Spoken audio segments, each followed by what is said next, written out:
Sobat Delima yang terkasih, firman Tuhan yang menjadi khotbah epistel untuk minggu ini tertulis dalam surat Roma pasal 5 ayat 1 sampai dengan ayatnya yang kelima.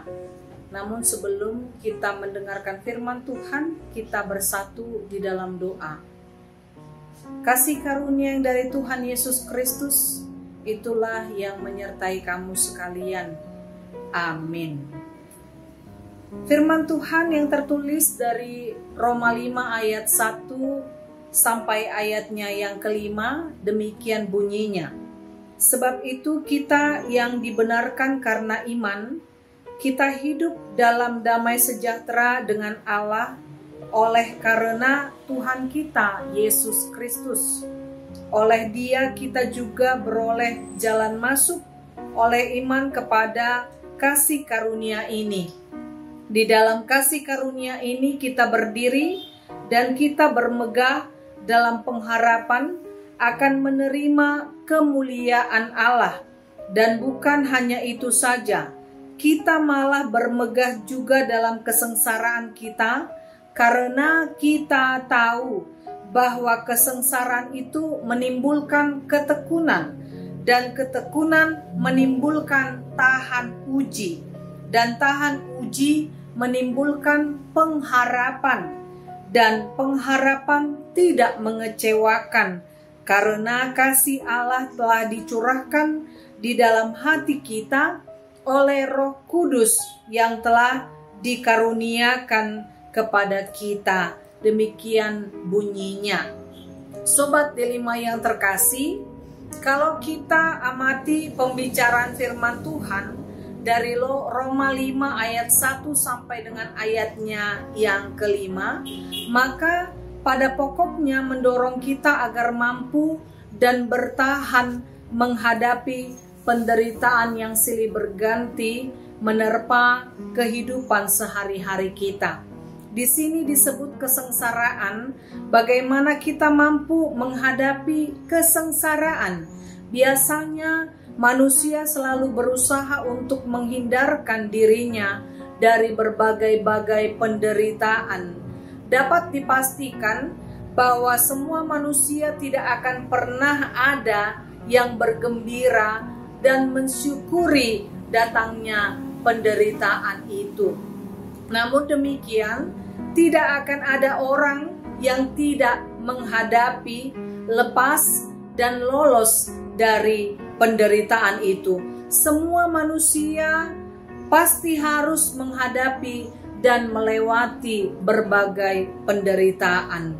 Berbicara tentang penderitaan, meski kita tidak menghendaki, tetapi semuanya itu memiliki dan membawa dampak yang positif dalam kehidupan kita. Penderitaan itu semakin menguatkan dan meneguhkan langkah iman kita ke depan. Hidup ini tidak akan pernah enak saja, dan kita tidak akan pernah hanya merasakan penderitaan. Segala sesuatunya akan datang berganti-gantian dalam kehidupan kita. Ada manis dan ada pahit kehidupan. Ketika kita mendapatkan kebahagiaan, kita mampu untuk bersyukur kepada Tuhan. Hidup terkadang menangis dan terkadang kita tertawa dan bergembira. Dan itulah kehidupan. Semua penderitaan hidup itu merupakan obat yang pahit untuk menguji, membina, dan mendewasakan iman kita. Sobat Delima yang terkasih, Allah mencurahkan damai sejahteranya bagi kita, dan itu kita bisa lihat dan baca di ayat yang pertama. Damai sejahtera itu adalah unsur yang sangat dibutuhkan oleh manusia. Sejak manusia jatuh ke dalam dosa, maka unsur ini sudah hilang dalam diri manusia, sehingga kedatangan Yesus ke dunia ini berusaha untuk mengembalikan persekutuan antara manusia dan Allah, dan persekutuan antara manusia dengan sesamanya. Jadi damai sejahtera itu terbuka antara persekutuan dengan Allah dan manusia dengan sesamanya oleh dan di dalam Yesus Kristus. Orang yang memiliki hubungan dan persekutuan yang baik dengan Tuhan Yesus Kristus akan memiliki damai sejahtera atau erene di dalam hidupnya. Itu menunjuk kepada ketentraman hidup. Bukan tidak ada persoalan dan masalah, ada tantangan dan kekurangan dalam hidup kita. Tetapi meski ada tantangan, kekurangan, dan banyak penderitaan, tetapi ada erene, damai sejahtera yang dari Tuhan yang memampukan kita menghadapi segala kemungkinan-kemungkinan yang terjadi dalam hidup kita. Kemiskinan, penderitaan, atau pergumulan mungkin terjadi, tetapi erene itu memampukan kita untuk menghadapi itu. Ketika terjadi penderitaan dan berbagai kemelut hidup atau kepahitan hidup, kita tidak putus asa, bersungut-sungut, atau mungkin menyalahkan Tuhan. Dan sebaliknya, jika kita memiliki jabatan, harta, dan sedang diberkati, maka kita tidak akan sombong dan tinggi hati. Kita akan merasakan damai sejahtera dalam hidup ini. Damai sejahtera itu datangnya dari Tuhan. Anugerah terbesar adalah memiliki damai sejahtera. Itu tidak bisa dibeli dengan uang atau warisan nenek moyang. Damai sejahtera itu membuat hati kita tentram, terhindar dari ketegangan jiwa dan kepahitan batin. Dan kita akan semakin bersemangat dalam hal beribadah. Hidup di dalam doa. Erene itu datangnya dari Tuhan. Sobat Delima yang terkasih, bagaimana seharusnya kehidupan orang yang beriman kepada Yesus Kristus? Kita adalah orang-orang yang sudah dibenarkan oleh karena beriman kepada Yesus Kristus. Kehidupan kita sudah berbeda dengan kehidupan kita yang dahulu. Teks ini adalah ungkapan sukacita Paulus karena imannya kepada Yesus Kristus. Paulus menyadari bahwa iman kepada Allah telah melakukan apa yang tidak bisa dilakukan oleh hanya karena ketaatan kepada hukum Taurat. Paulus menyadari bahwa hukum Taurat tidak mampu menyelamatkan manusia, bahkan membenarkan manusia dari dosa. Seperti yang kita ketahui bahwa Paulus adalah seorang Yahudi yang sangat fanatik. Dia dulu adalah seorang Yahudi yang selalu melakukan intimidasi kepada pengikut Yesus dan kepada murid-murid Tuhan Yesus. Namun setelah mata rohaninya terbuka, dia bertobat, dan pada ayat yang pertama dikatakan bahwa kita dibenarkan oleh karena iman. Secara sederhana, kita dapat memahami bahwa melalui iman kepada Yesus Kristus kita menjadi benar. Lalu iman yang bagaimana yang dimaksudkan dalam ayat ini? Iman yang dimaksud adalah sikap menerima dan percaya tanpa syarat. Iman juga dapat diartikan bahwa keyakinan sesuatu yang bersumber dari Allah adalah benar. Iman juga merupakan kesetiaan dan harapan yang teguh kepada Allah. Dan iman dimulai dari kesetiaan dengan menerima. Contohnya, kesetiaan untuk menerima kebenaran firman Tuhan.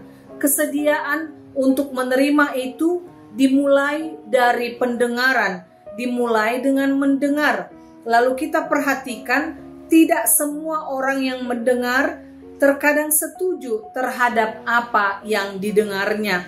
Namun orang yang beriman, ketika dia mendengar firman Tuhan, Roh Kudus akan bekerja di dalam hatinya untuk menyetujui firman itu.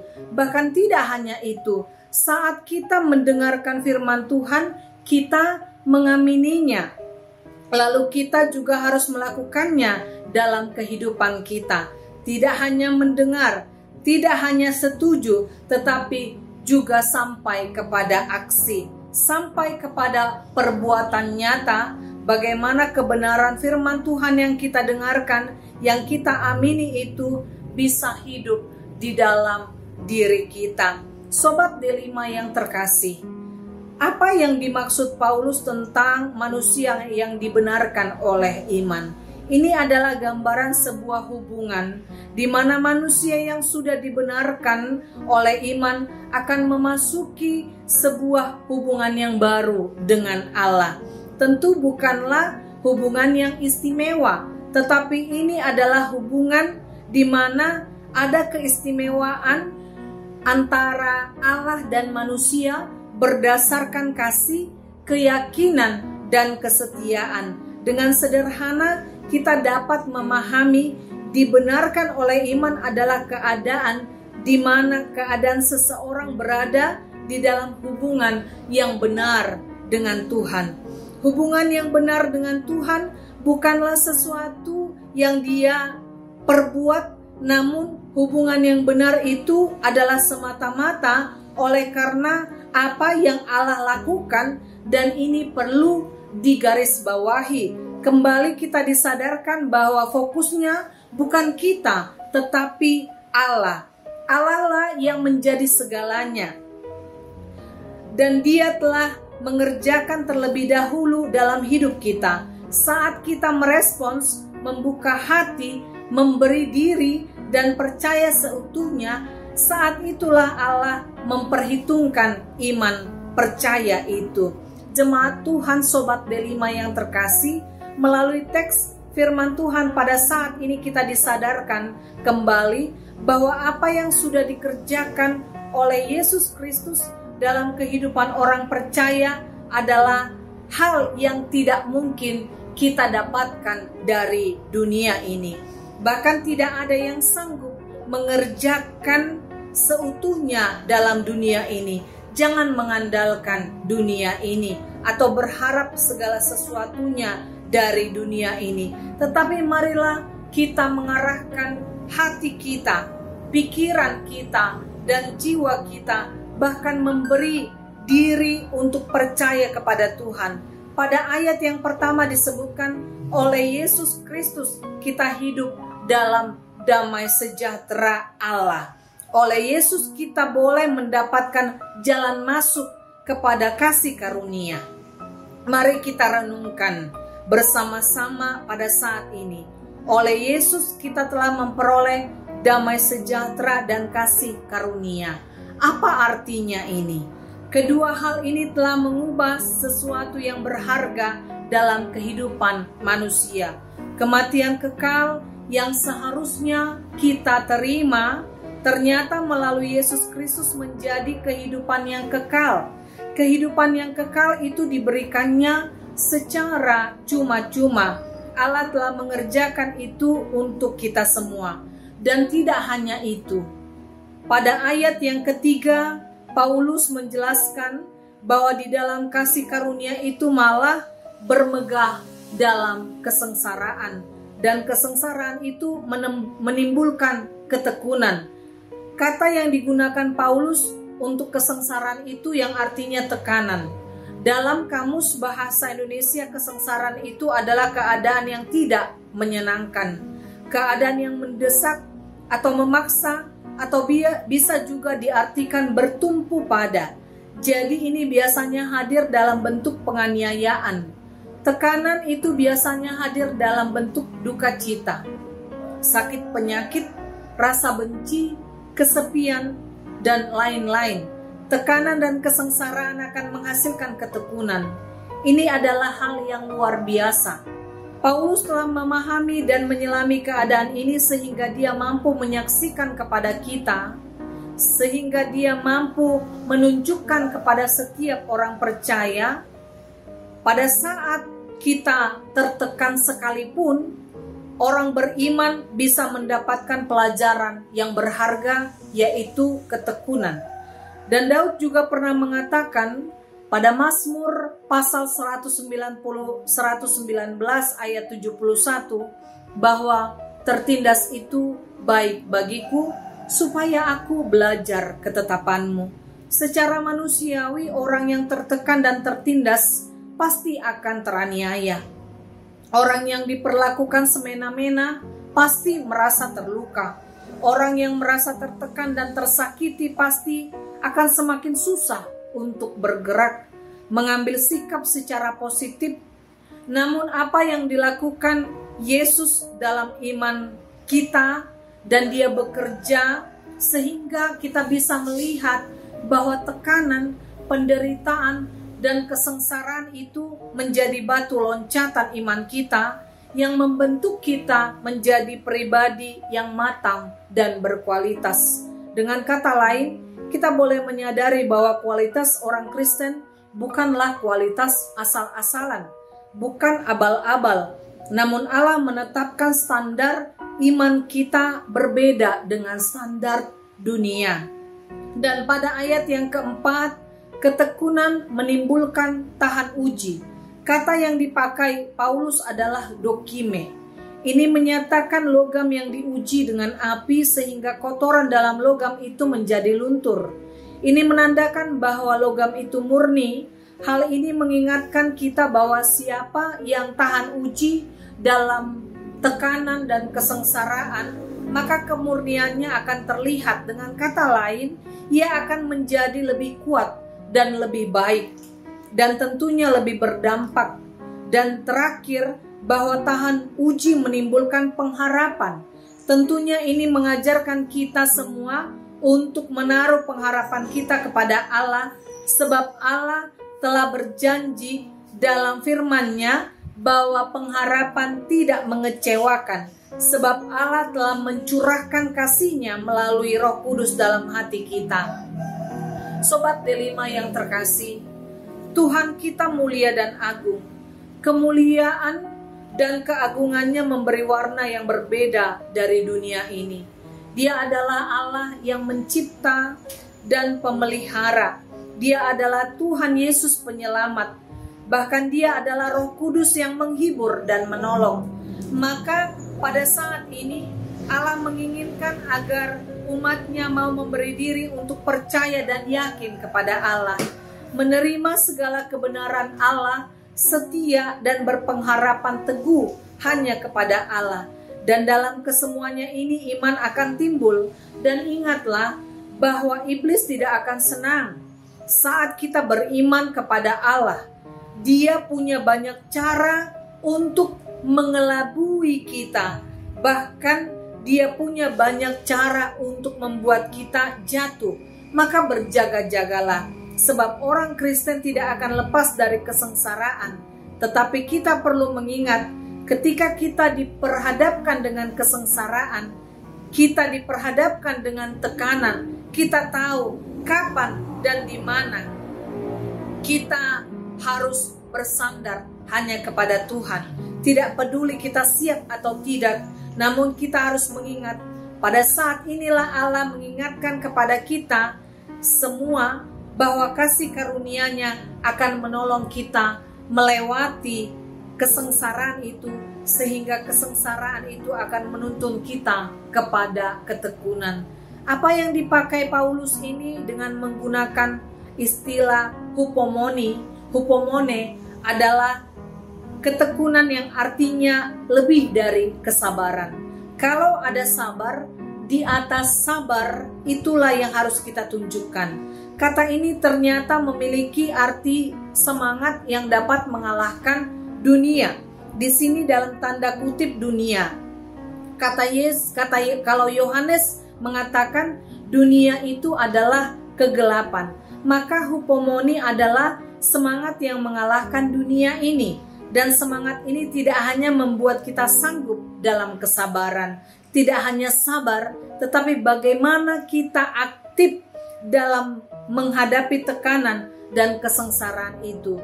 Jadi tidak hanya sekedar sabar, tetapi kita memiliki kesanggupan untuk mengatasi kesengsaraan itu. Sebab kasih karunia telah memberikan kekuatan dan menyanggupkan kita. Semangat tidak akan terkalahkan oleh keadaan apapun. Bahkan iman percayanya juga tidak terkalahkan oleh apa yang dia hadapi. Inilah yang disebut dengan hupomone. Hupomone bukanlah jiwa yang mudah menyerah karena situasi, bahkan keadaan yang pasrah saat tenggelam tanpa melakukan apa-apa. Hupomone adalah semangat menghadapi segala sesuatu dengan keyakinan teguh kepada Allah. Mari kita percaya hanya kepada Tuhan. Mari terus bertumbuh, kembangkan hupomone dalam jiwa dan hidup kita. Maka kita semakin menyadari bahwa kasih karunia Allah yang cukup besar dan penuh kuasa dalam hidup kita, sehingga ketika sengsara melanda, kita tetap semangat dan bersuka cita hanya di dalam Tuhan dan doa. Tidak ada orang satupun yang mau menderita. Dan jika ditanyakan kembali siapa yang tidak pernah merasakan penderitaan, tentu semua kita pernah merasakan penderitaan. Lalu bagaimana jika orang percaya ketika menghadapi penderitaan? Banyak di antara kita ketika penderitaan datang dalam kehidupan kita, kita sudah berusaha untuk mencari jalan keluar, namun tidak kunjung ketemu. Hal yang paling realistis adalah berpasrah diri. Hal yang paling nyata dalam kehidupan kita adalah kita menyerah. Namun dalam perikop firman Tuhan saat ini, Paulus menasehatkan kepada setiap orang percaya supaya kita senantiasa berpegang teguh hanya di dalam Tuhan kita, dan kita yakin bahwa kita akan dimenangkan. Dan firman Tuhan pada saat ini mengingatkan kita bahwa hidup kita tidak akan pernah lepas dari penderitaan. Tetapi bagaimana orang yang hidup dalam penderitaan itu menunjukkan kualitas imannya dalam menghadapi penderitaan itu. Maka Paulus katakan dalam menghadapi kesengsaraan atau penderitaan itu, maka kita harus bermegah karena kesengsaraan itu menimbulkan ketekunan. Ketika kita sabar dan tekun dan kuat, maka kita akan menunjukkan kualitas iman kita dan semakin tahan uji. Sobat D5 yang terkasih, dari firman Tuhan ini, orang yang senantiasa berpengharapan kepada Tuhan, menghadapi penderitaan dalam hidupnya, dia akan senantiasa bertekun di dalam Tuhan. Karena ketekunan itu tidak akan pernah mengecewakan. Dan firman Tuhan saat ini mengingatkan bahwa apapun yang terjadi dalam hidup orang percaya, mereka sudah dibenarkan dalam hidupnya oleh Tuhan. Karena sudah dibenarkan oleh Tuhan, maka hiduplah selaku orang yang dibenarkan dengan cara hidup yang benar. Hidup benar itu tidak bersungut-sungut jika persoalan datang. Hidup benar itu tidak membenarkan situasi, tidak membenarkan kondisi, tidak membenarkan meninggalkan Tuhan ketika menderita. Ketika kita menderita, kita tetap hidup dalam kebenaran. Tetapi hidup benar, dia bermegah dalam penderitaan karena dia percaya bahwa dia mampu menyelesaikan persoalan bersama Tuhan. Tuhan Yesus memberkati. Shalom.